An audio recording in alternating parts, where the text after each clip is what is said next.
Hello, I'm Theo Black. And I'm Sarah Black. And here is our review in under 3 minutes for Loving Vincent.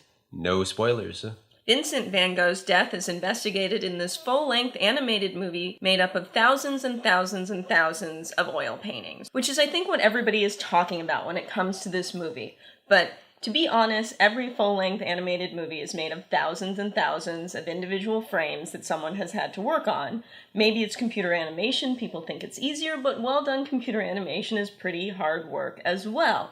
I don't think that inherently will make it a good movie, and in fact, I was disappointed by the animation in this movie. There are few scenes that are fully animated, that are gorgeous, where the camera's moving, where you can tell that every frame is different. Yeah. But most of this movie is actually rotoscoped, which is where they take actors and film them, and then they use that for the animation. For me, that meant it was distracting that I could recognize Chris O'Dowd and Saoirse Ronan. And also, rotoscope in general gives me an uncanny valley feeling. On top of that, in order to make each frame, they would fully paint the first frame, and then they would paint on top of that the next frame. Yeah. So anything that they didn't paint on top of is the same and doesn't move, and that was very distracting, and it felt kind of like an anime. In anime, because everything is solid tones, it's not nearly as distracting. In this, the brushstrokes are actually changing on their shirts, for instance, and their shirts aren't moving. Or their faces. Their faces.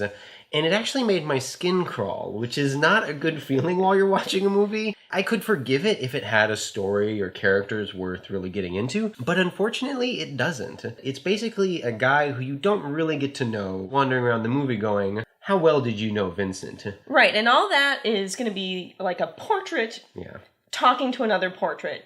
And it goes on and on and on, and there's a lot of talking, which is another thing. I like animation better when it doesn't have a lot of talking. Animation can really use the frame to do things that a regular camera can't. But this doesn't really do that. It's all these medium shots. It doesn't really use the language of film to tell you anything. It's just a bunch of references to Van Gogh paintings, which is kind of cool, but also not interesting as a film. It's not exciting for an hour and a half. This movie is unique, and I appreciate that. And it's not terrible or anything. It just is pretty bland for what it could have been, I think. So 2 out of 5 pigeons. I think that there's about 15 to 20 minutes of really gorgeous shots worth seeing, and I wish they'd really just focused on doing something like that. But it's still worth seeing that, so I give it 2 out of 5 positive pigeons. Now it's on the internet. Subscribe? I think so. Okay. Yeah.